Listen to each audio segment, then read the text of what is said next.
Во текот на неделава, стручни лица од ИЗИС ќе ја започнат обуката на членовите од комисиите кои се формирани за проценка на штетите, а кои беа предизвикани од земјотресот во Битола, кој се случи на 9 јануари. Ова активно следува откако пред 6 дена заврши јавниот повик на општина Битола за граѓаните да ги пријавуваат штетите. Се договоривме во текот на до крајот на ова недела стручни лица од ИЗИС кои ќе да ги обучат да спроведат обука на членовите на комисиите кои ќе вршат проценка.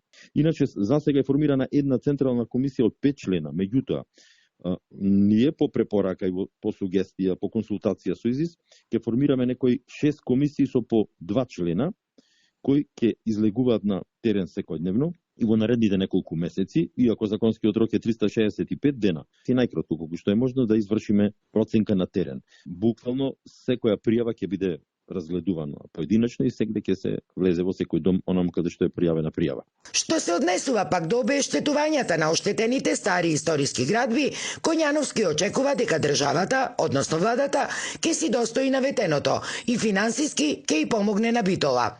Ова се разбира откако претходно ќе биле сумирани сите податоци од надлежните комисии. Во меѓувреме, како последица од штетите од земјотресот и понатаму остануваат надвор од употреба еден клон од една детска градинка, како и двете приземни одделенија во Битолската клиничка болница. Меѓутоа, според директорката на болницата Билјана Гагачовска, тоа не влијаело ниту врз функционалноста на установата, ниту пак било на штета на пациентите. Обезбедени се други капацитети и си е во процес на проценка и понатаму санацијата малце подолго време ќе зема, не е така едноставно. Обезбедени се доволно капацитети во замена за тие соби што се затворени. Кога се смири тлото, кога не тресеше, редовниот програм си течи тековно. Инаку, до 26 јануари, кој беше и крајниот рок за поднесување на барањата за проценка на штетите, до општина Битола пристигнале вкупно 2677 барања.